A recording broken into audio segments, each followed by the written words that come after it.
Hello, my name is Sven Olof Collin. I live in the south of Sweden. Scania is the region's name. And I will present to you now a short version of my personal view of the university development. I will try to share my slides with you like this. My presentation is about the transformation of the university from a closed university through open university to elastic university. And as you can see here, I'm a proud affiliated professor of Kharkiv University of Humanities, PUA, NUA.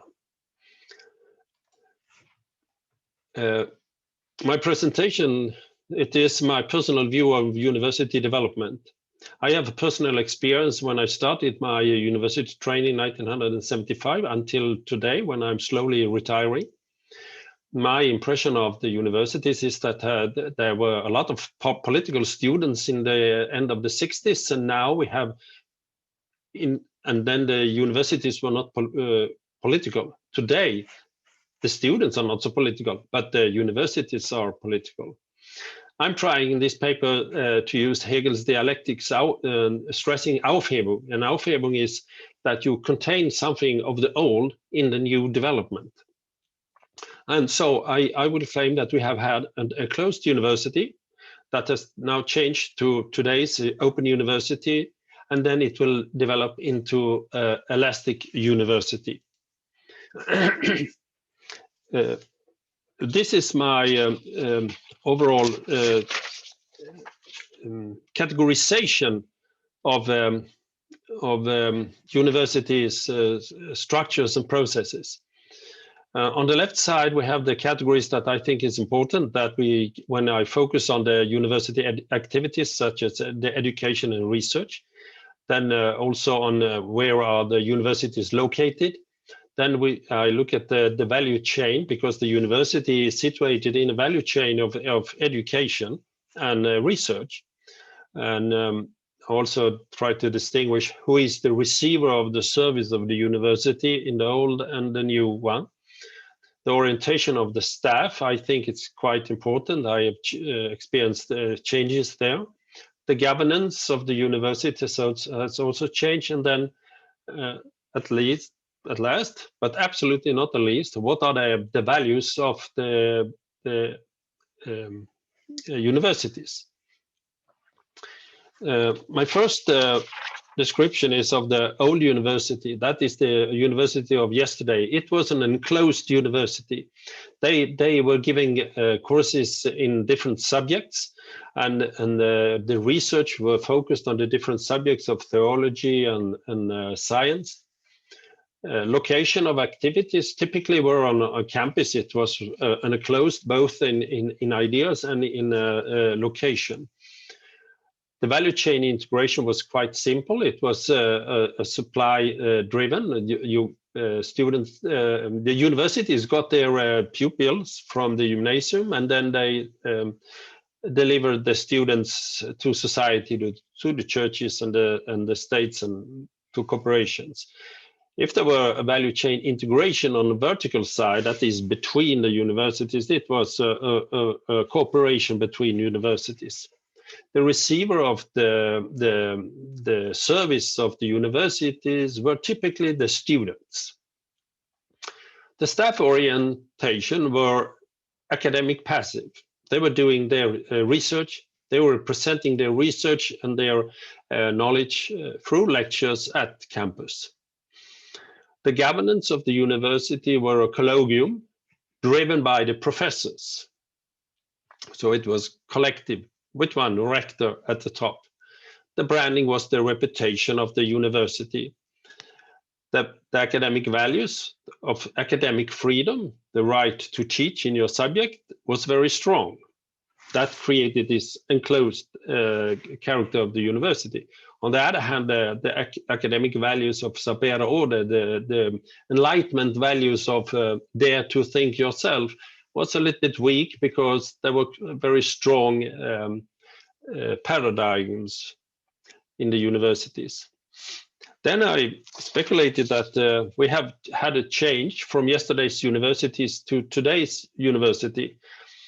Those forces are maybe not so nice because it's the deprofessionalization, where the value of the academic teacher have been going down. And also that the academic profession, its influence at the university has been reduced, while the politicized university administration has gained power. So that is the politicization of the university. Today, university has goals not to promote science or knowledge, but to promote sustainability or something like that. Marketization has occurred, where university training and research have got characteristics as being a commodity offered in the marketplace. And then politicization has appeared, implying that values and opinions are considered to be more important and more influential than scientific knowledge. And last but not the least, it's the mass university, that universities now, at least in Sweden, they have to take care of about 50% of all the young people to train them. The open university are not focusing on courses in subject. They have focus on programs, training students for special parts of society. The research is more focused on policy, the university policy, government policy, or policy of influential political organizations such as the United Nations, policy concerning political values such as sustainability and diversity. The university activities have been very enlarged and extensive, so now activities cannot be contained at a single campus. It's scattered in localities in the town or even in the region, and even international, because certain universities have a campus outside their country of origin. Today, while the university still gets supply from the lower level educational institutions, it has now entered cooperation downwards in the value chain, with cooperation with organizations and corporations. They also teach older people under the idea of lifelong education. And it has co-creation activities while other universities on the vertical dimension in the value chain. The receiver of this service is both students and organizations. And now we have this staff orientation that has went from academic passive to teachers, researchers, but also political activists. Sometimes they are called communicators at the university, communicating the politics of the university, because it has adjusted to this political environment of opinions and values. The governance now is not through colloquium, but from a hierarchical administration, typically when they have invented the idea of having bosses and managers and not academic leaders. The branding, due to the commodification and international competition, accreditation has become very important. And then look at the academic values. The academic value of academic freedom is weak. The teachers has to obey to the policy of the university. And also the Sapere order, to be able to think independently, is not hailed value. So it has become rather weak. Then to continue into tomorrow's university. Of course, this is, maybe you could criticize this for being a dream of me, but I think that we can have some of the strength of the old universities mixed with today's open university and create the elastic university. This will partly be due to the tensions in the open university, the political tensions created by the political characteristic of the university, but also due to strong material forces. The climate change and the COVID-19 virus pandemic is really a strong factor that influenced universities. It has put an emphasis on scientific knowledge. As you know, the Swedish young Greta that is fighting for the fight against climate change, she has said, listening to the researchers, she is stressing scientific knowledge.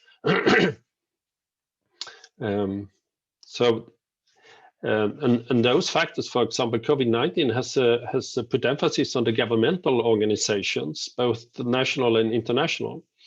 For example, while the market for its private corporations have produced the vaccine of COVID-19, there is no country, according to my knowledge, that are using the market for distributing the vaccine. It is the government that it decides the distribution of the vaccine, at least in the European Union. That is saying you cannot buy the vaccine. You have to wait for your turn in the queue. Additionally, the pandemic has expanded the use of internet. So today we have e-trading in the marketplace, and we have e-teaching, and we have conferences using internet like this one. So this opens up opportunities, and that creates my idea of the elastic university. In the elastic universities, we do not have programs. Programs will dissolve, and instead we will have courses and inter-subject courses that combine different subjects. The research will now be oriented towards society, because researchers had to orient towards society, but not on demands of society, but demands of their competence and their knowledge. The location of activities, while the campus is slowly disappearing, and now we have these virtual localities. I will, for example, when you are listening to this, I've yesterday had a lecture for students at the university in Kharkiv while I'm sitting here in Scania. So it becomes more virtual. Then I think that the place of the university in the value chain will be co-creation, that the universities will go upwards to the gymnasium. They will have their teachers teaching at the gymnasium, but also not only the pupils, but also the teachers. We will use, the universities will use some teachers from the gymnasium to teach in our classes. Of course, it will still be the academic teacher that is responsible for the course, but we will be able to utilize the knowledge of others. It will also be co-creation with other with the corporations. For example, in my subject, that is auditing and accounting. In the Open University, we were trying to use some auditors to come to the university to get a flight to the university and to enter into the lecture room and to talk with the students about how to perform an audit. Today, and that's very complicated, and it's very costly, and it takes so much time to arrange. Today, no problem. I just communicate with one auditor, and when I have my lecture, I will connect the auditor through Zoom or some other virtual program. And then the auditor can talk about audit risk, for example, in 1 hour, and then close down. And then I continue with creating the academic context of audit risk. So there will be a co-creation. We will use many competencies when creating our service of teaching and research. And so the receiver of our service will be student, but also society, because we will be in society, not emphasizing values, but emphasizing the scientific knowledge that we have. So that's why I think that the staff orientation will be academic activists. We are not political activists, but academic activists. We contribute with our knowledge to society. The governors of the universities will then, since this will be an elastic university, so we will stress the enclosed, the idea of the enclosed university that is separate from society, but in society. So we will go back to the colloquium, but not governed by the professors, but by the profession. The branding will be social, that a university get a reputation in society through its social engagement. Finally, then, that put a stress on the academic values of academic freedom. It has to be very strong because the open society was very vulnerable to the political ideas and they started to express values and opinions. Now, in the elastic university that has its borders, it creates its border for the academic freedom. We, as academics, are the one that decides what to teach, what is the subject of today, and how to perform our research. That also makes that the academic value of superior order, the enlightenment, the value from the enlightenment will be very strong because the value is there to think, and the universities are the one that are professional in daring to think.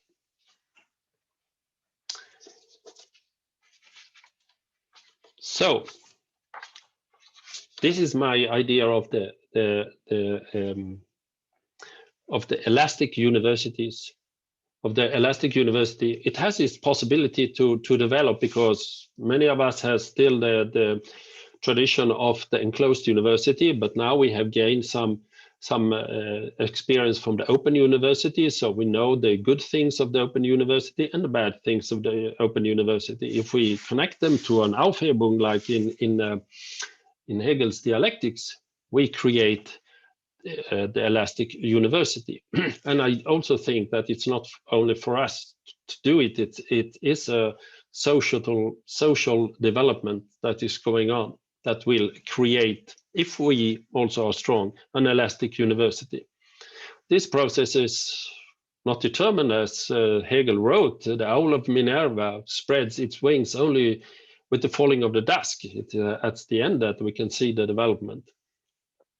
So this process of university development that I have stressed, climate change, COVID-19, internet, globalization, and they are very strong and they will push the university, but it also depends on us. So one of the most important factors, that's us, we that are here at the university.